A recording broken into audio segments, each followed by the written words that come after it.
The city always looked different after sunset. During the day, the streets were crowded with people rushing toward somewhere important. At night, the same streets seemed softer. Storefront lights reflected across wet pavement. Cars moved slowly through traffic, and strangers walked beneath glowing signs without knowing how close they were to one another. I liked filming at night, maybe because nobody could see how lonely I felt behind the camera. My name is Caleb Mercer, and for the past 3 years I had made relationship videos for the internet. Most of them were harmless challenges between strangers. Questions. Games. Small acts of courage. Sometimes we offered money to people willing to do something embarrassing. The newest idea belonged to Mason, my production partner and closest friend. 10 minutes, he said, checking his phone. If they complete the challenge, they get $500. I looked across the sidewalk at the small crowd gathering around our camera. And the challenge? Mason smiled. 2 consenting adult strangers. Both say they are straight. They agree to a brief kiss. $500 afterward. I stared at him. That sounds like trouble. Trouble gets views. I gave him a tired look. He laughed. You don't have to participate. That was the strange part. I didn't know why I felt uncomfortable. We had filmed stranger challenges before. Nothing forced. Nothing dangerous. Everyone agreed before the camera started rolling. Still, something about this one felt different. Maybe because I knew what it was like to hide something important behind a simple word. Straight. Gay. Fine. Happy. Sometimes one word could protect you from questions.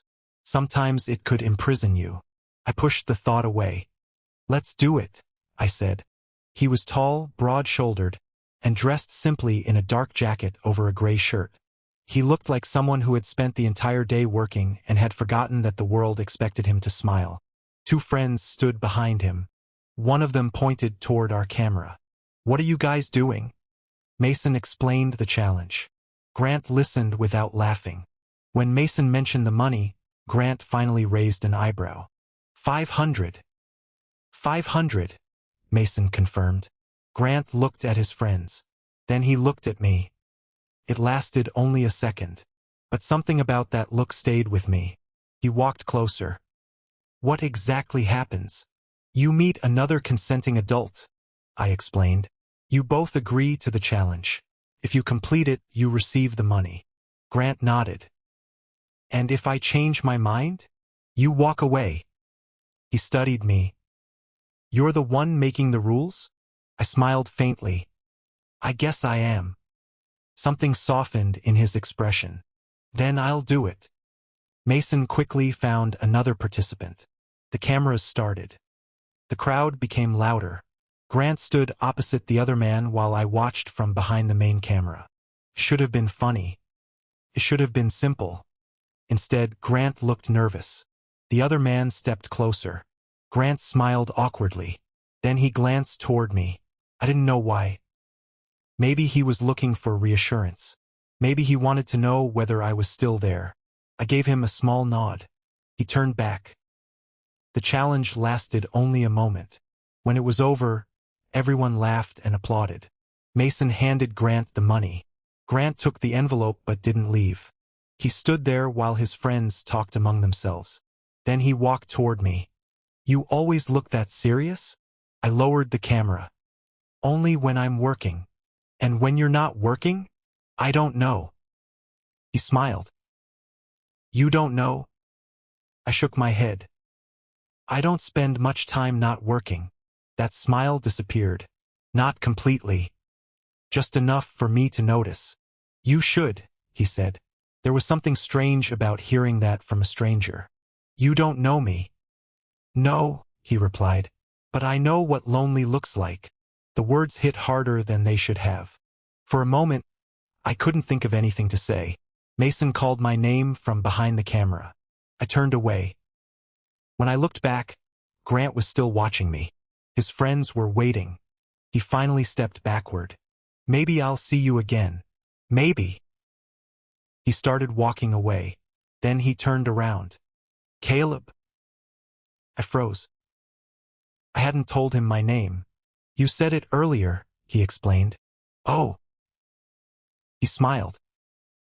Good night, Caleb. Good night.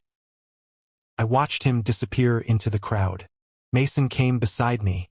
Interesting. I knew exactly what he meant. Don't. I didn't say anything. You were about to. He grinned. You were staring. I was working. You've been working for 3 years. I've never seen you look at someone like that. I ignored him. The cameras continued rolling. More strangers came. More challenges happened. People laughed. People cheered. Money changed hands. But I kept thinking about Grant. Not his face. Not his voice. His question. You should. Maybe he was right. Maybe I had become so used to filming other people's lives that I had forgotten to live my own. By midnight, the equipment was packed away. Mason drove home.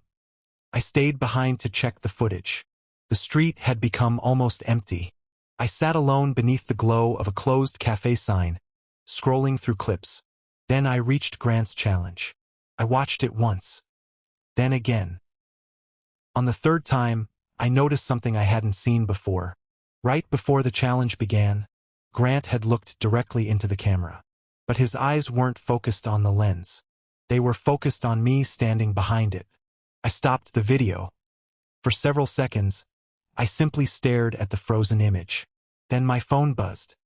Unknown number. Maybe next time I'll do the challenge with you. I read the message twice. I should have deleted it. Instead, I typed, maybe next time. I stared at those 2 words before sending them. I had no idea that a simple challenge for $500 would become the beginning of something neither of us knew how to name. At the time, I still believed Grant was just a stranger. I was wrong. Grant came back 4 days later. He didn't text me first. He didn't call.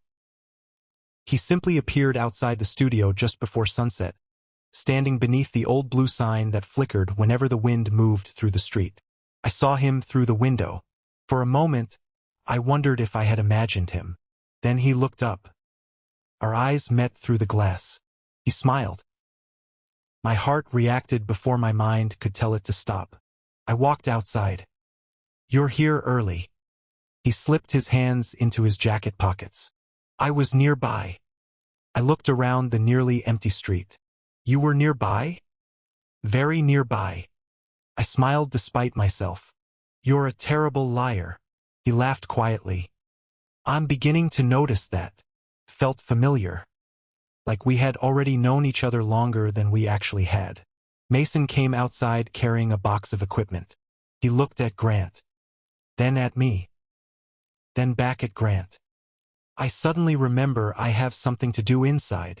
He disappeared before I could answer. Grant watched him leave. Your friend doesn't like me. He doesn't know you. He looks like he thinks he does. I leaned against the wall. Why did you come back? Grant's smile faded slightly. I don't know. That sounds honest. I was hoping you'd say that. The evening air had become colder. I noticed Grant rubbing his hands together. Coffee? He nodded. We walked to a small cafe around the corner. It wasn't crowded.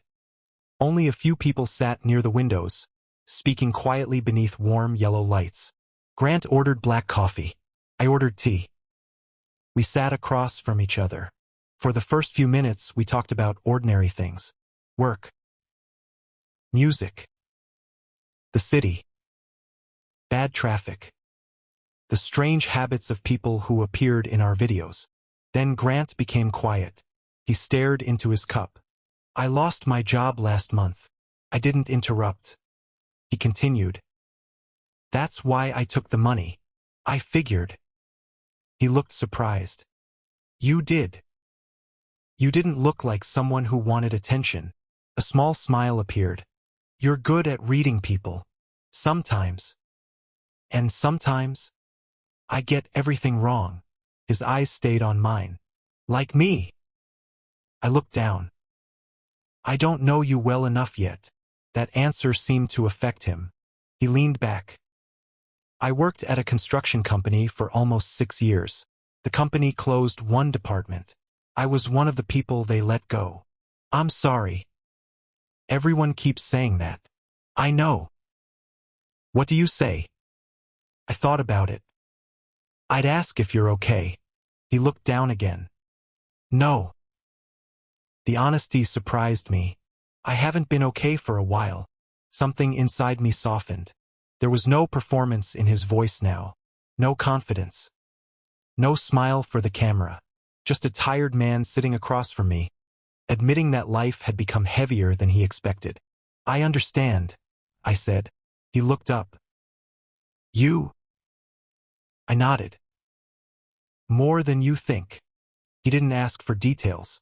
That made me trust him. We stayed at the cafe until they began stacking chairs. When we stepped outside, Grant looked at the dark street. I haven't talked to anyone like that in a long time. Neither have I. He smiled. Maybe we should do this again. This? Coffee. Without a camera? Especially without a camera. I laughed softly. Okay. After that, things changed slowly.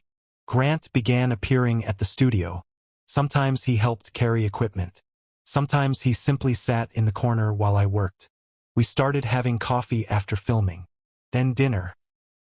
Then long walks through the city when neither of us wanted the evening to end. Neither of us called them dates. Maybe because the word felt too dangerous. Grant still described himself as straight. I never challenged him. I didn't want to push him toward an answer he wasn't ready to give. Instead, I listened. He told me about his childhood. About his father, who believed men should never show weakness. About his mother, who had taught him that kindness mattered more than appearances. He told me he had spent years trying to become the man his family expected. One evening, we sat on a bench overlooking the river. The city lights trembled across the water. Grant was unusually quiet. Can I ask you something? Anything. Have you ever loved someone who couldn't love you back? The question caught me off guard. Yes. He looked at me. Who? I smiled sadly. Someone who isn't part of my life anymore. Did it hurt? More than I admitted. Grant looked toward the river. I think that's what scares me. What? Caring about someone. I didn't answer. He slowly moved his hand across the bench. His fingers came close to mine. Not touching. Just close. I could feel the warmth of him. Neither of us moved. Then Grant pulled his hand away. I should go. Okay. He stood. I watched him take 2 steps. Then he stopped. Caleb. Yes. The first challenge. He turned around. I keep thinking about it. My heartbeat quickened. Why? He looked almost embarrassed. Because when I stood there, I was nervous. You didn't look nervous. I was. Why? His eyes met mine.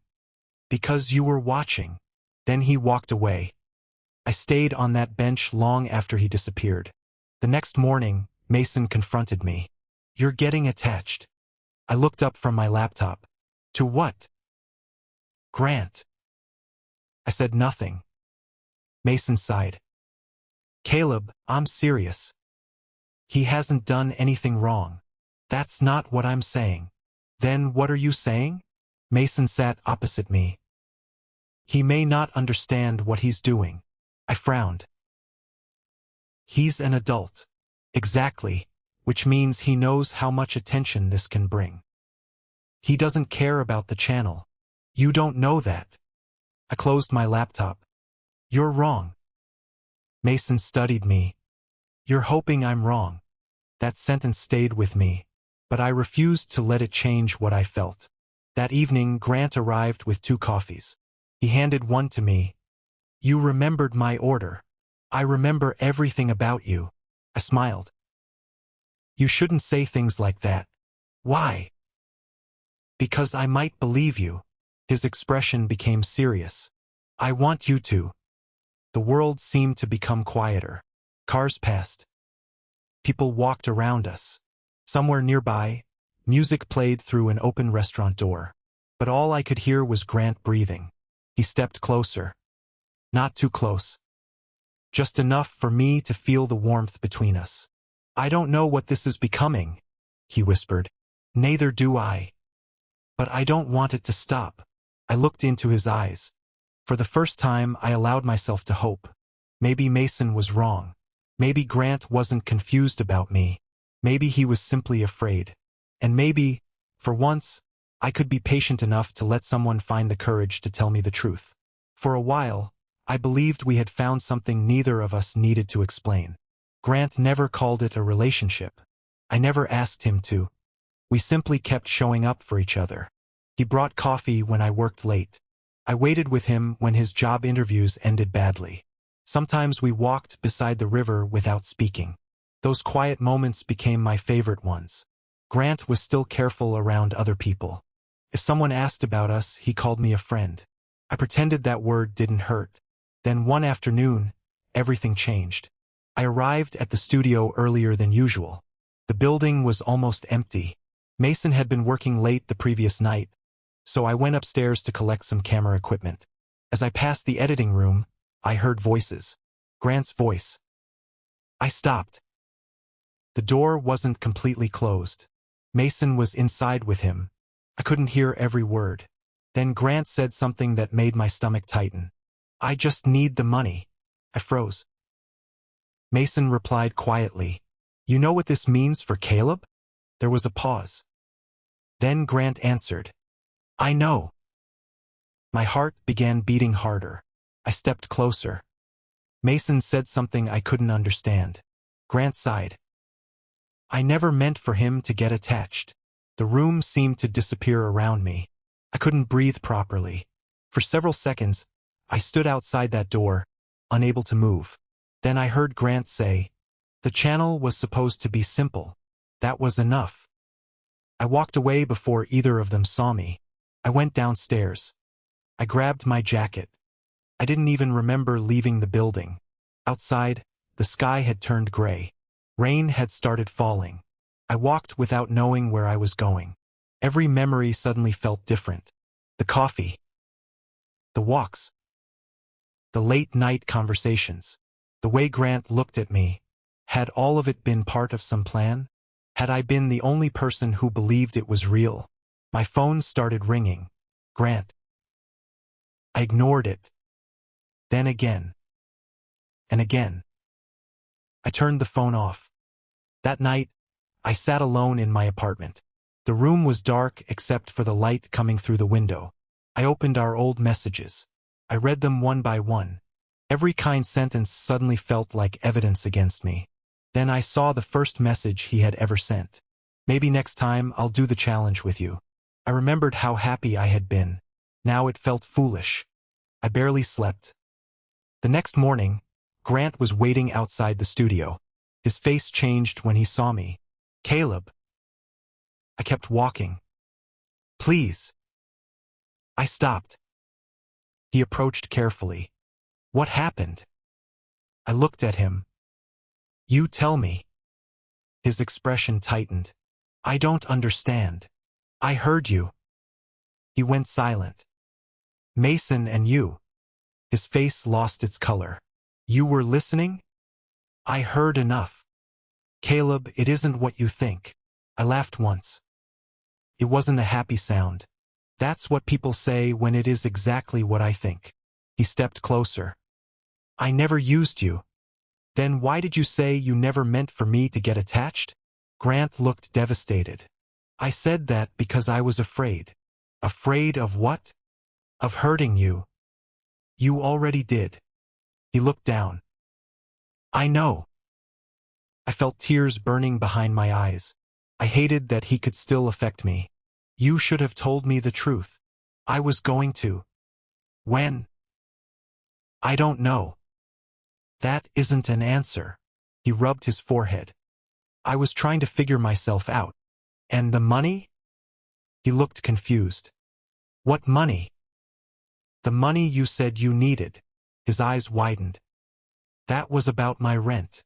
I shook my head. "You said the channel was supposed to be simple." It was. Then what am I? Grant stared at me. You're not the channel. Then what am I? His voice became quiet. You're the person I didn't expect to care about. I looked away. That doesn't make this better. I know. For a moment, neither of us spoke. Rain began tapping against the pavement. Grant reached toward me. I stepped back. His hand dropped. That small movement hurt more than anything he had said. Please give me one chance to explain. I can't. Why? Because I don't know which version of you is real. He closed his eyes. When he opened them again, they were wet. I don't know how to convince you. Maybe you can't. I walked away. This time, Grant didn't follow. For 3 days, we didn't speak. The silence became unbearable. I went to work. I edited videos. I answered messages. I smiled whenever the camera was recording. But inside, I felt hollow. Mason noticed. You should talk to him. I did. No. You confronted him. What's the difference? You listened for the answer you were afraid of. I stared at him. What does that mean? Mason hesitated. Then he opened his laptop. I should have shown you this earlier. He played a recording. It was the same conversation. But this time I heard everything. Mason had asked Grant whether he was willing to let the channel turn our relationship into content. Grant had refused. I won't do that to Caleb, Grant said. Mason had asked why. Grant answered, because he trusts me. My chest tightened. Then Mason had asked about the money. Grant explained that he needed temporary help because he was behind on rent after losing his job. He had been embarrassed to tell me. He wanted to repay money he owed Mason without asking me for help. The sentence I had heard earlier had been taken completely out of context. Grant had never said he wanted to use me. He had been protecting me. I stared at the screen. I remembered his face when I accused him. I remembered his hand falling away when I stepped back. I had believed the worst because I was terrified the worst was true. Mason looked at me. You should talk to him.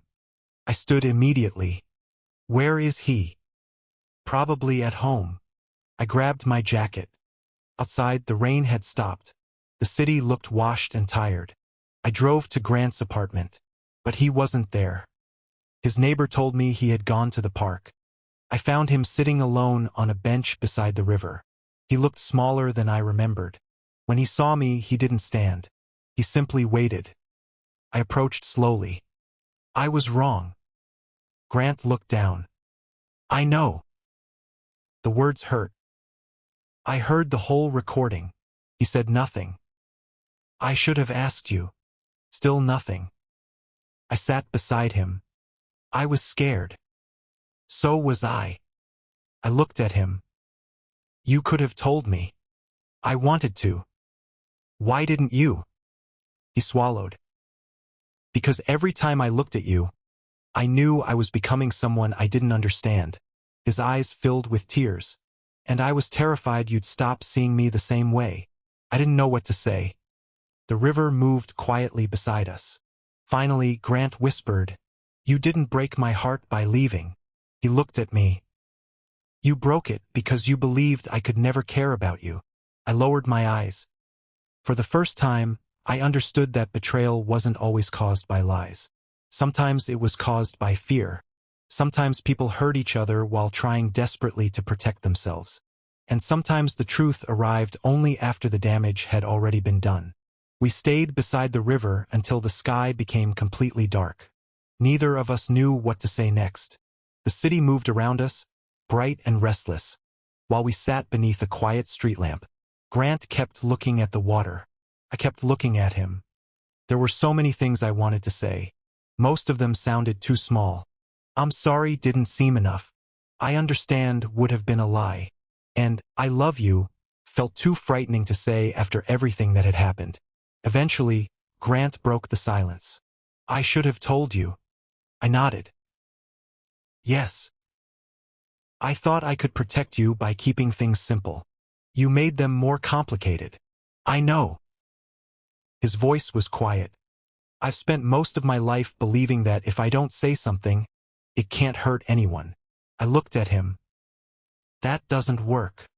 He gave a tired smile. No, I'm learning that.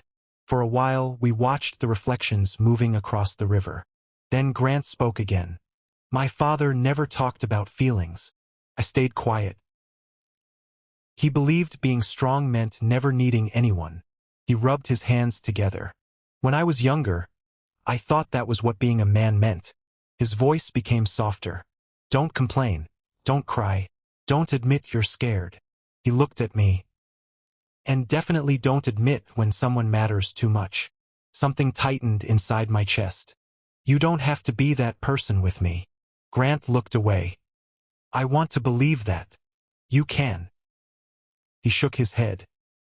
It's not that easy. I know. That was the first thing I could give him. Not a promise. Not a solution. Just understanding. Grant leaned back against the bench. I kept calling myself straight because it was the only word I knew. I didn't move. I thought if I could give myself a label, everything else would stay quiet. His eyes became wet. But then you came along. He laughed softly, almost sadly. And suddenly the word wasn't enough. I felt my throat tighten. Grant. I don't expect you to understand. I do. He looked at me. I don't need you to decide everything tonight. His expression changed. What? You don't have to give me a label. I continued carefully.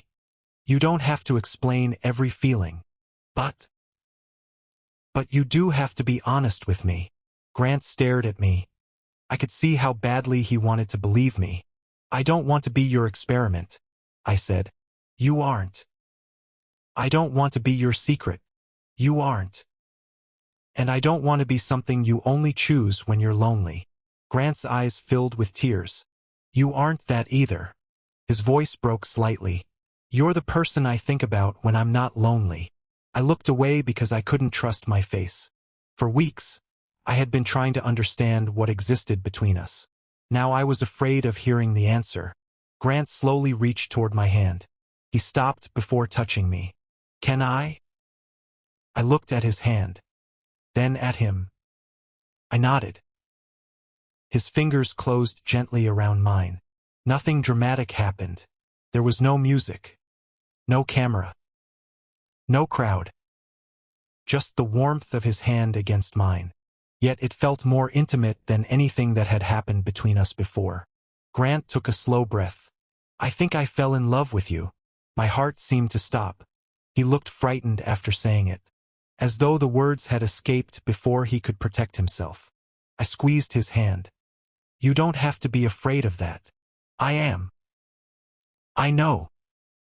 I don't know what happens next. Neither do I. He smiled through wet eyes. That doesn't scare you? It does. Then why are you smiling? Because you're finally telling me the truth. He laughed quietly. I had missed that sound. For several minutes we sat without speaking. Then Grant looked at me again. Can I tell you something else? Anything. The first challenge wasn't what changed everything. I waited. It was what happened afterward. What do you mean? When everyone was laughing, I saw you. I smiled faintly. I was holding a camera. You were looking sad. I was tired. No. His voice was gentle. You were lonely. I looked down. He had seen me more clearly than I had expected. I remember thinking, he continued, that I wanted to know why. And now I know. I raised an eyebrow. Why? Because you spend all your time helping other people feel connected. He paused. And you forgot that you deserved connection too. Tears finally reached my eyes. I quickly wiped them away. Grant noticed. He didn't tease me. He simply moved a little closer. I love that you care so much, he whispered. I looked at him. And I love that you're trying. His expression softened. I don't know if I'm good at this. You don't have to be. I might get scared again. You probably will. He smiled. That was comforting. I laughed quietly. I mean it. He nodded. I know. We remained there until the park became almost empty. Eventually, Grant stood. Then he offered me his hand. I took it. We walked slowly along the river. Neither of us knew what tomorrow would look like. But for the first time, tomorrow didn't feel like something we had to fear. When we reached the street, Grant stopped. Caleb. Yes. I don't want this to become another story for your channel. It won't. I mean it. So do I. He looked relieved. Then he asked the simplest question. Can we just be us? I smiled. Yes. He stepped closer. There was a pause. A quiet question hanging between us. I didn't move until he did. Then Grant gently rested his forehead against mine. We stayed like that for a few seconds. No pressure. No performance. Just two people standing beneath the city lights, finally allowing themselves to be honest. When we pulled apart, Grant smiled. I came into your life because I needed $500. I laughed softly. And now I think I found something I can't put a price on. I looked at him. Don't make promises you can't keep. I won't. He squeezed my hand. But I can promise you one thing. What? Tomorrow I'll still be here. For the first time I believed him. Not because he had made a perfect speech. Not because he suddenly understood everything. But because he had finally stopped hiding. And sometimes love doesn't begin when two people say the right words. Sometimes it begins when they finally stop being afraid of the truth. 3 months later, the city looked almost the same. The same streets stayed crowded. The same cafes opened before sunrise. The same lights reflected across the river after dark. But something inside me had changed. For the first time in years, I wasn't simply watching other people live. I was living too. Our channel changed after everything that happened. Mason and I stopped filming challenges that depended on embarrassing strangers or pushing them into uncomfortable situations. Instead, we started creating stories about genuine connection. People meeting after years apart. Friends saying things they had been too afraid to say. Strangers helping each other through difficult moments. The videos were quieter. Some people said they were less exciting. But the comments told a different story. People wrote about loneliness, grief, second chances. People told us they had watched our videos because they felt understood. That mattered more to me than views. Grant became part of the work too. Not in front of the camera. He preferred being behind it. He learned how to handle lighting, sound, and editing. Sometimes he sat beside me for hours while we worked. We didn't need to talk constantly. That was one of the things I loved most about him. Silence had stopped feeling empty. It had become comfortable. Grant was also rebuilding his own life. He found steady work with a small construction company. The first week was difficult. He came home exhausted every evening. But he was proud. One night, he dropped onto the sofa beside me. I survived. I looked at him. Barely. Completely. I smiled. He leaned his head against my shoulder. I missed this. What? Coming home. I looked at him. His eyes were already closing. For a man who once believed needing someone was weakness, he had changed quietly. Not completely. Nobody changes completely. Sometimes he still became distant when life felt overwhelming. Sometimes I became afraid he would disappear again. But now we talked. That was the difference. We didn't punish each other with silence. We didn't expect love to solve every problem. We simply kept choosing honesty. Mason eventually apologized. He admitted that he had edited the footage badly and should never have allowed me to see only part of the conversation. I accepted his apology. But forgiveness took time. I learned that forgiving someone didn't mean pretending nothing happened. It meant choosing not to carry the anger forever. One evening, Grant and I returned to the street where we first met. The old cafe was still there. The blue sign above the studio still flickered. Everything looked smaller than I remembered. Grant stood beside me with his hands in his pockets. You remember this place? I smiled. How could I forget? He laughed. I was nervous. You didn't look nervous. I was terrified. Of the challenge? He looked at me. No. I knew exactly what he meant. We walked toward the same corner where the camera had once been placed. Grant looked around. You really used to make strangers kiss for money? I laughed. You were one of them. I was young. That was 3 months ago. Still. We stood beneath the streetlight. For a moment, neither of us spoke. Then Grant said, I thought that night would be the strangest night of my life. And now. He looked at me. Now I think it was the beginning. I smiled. I came here believing love was something that happened to other people. And I came here because I needed money. Very romantic. He laughed.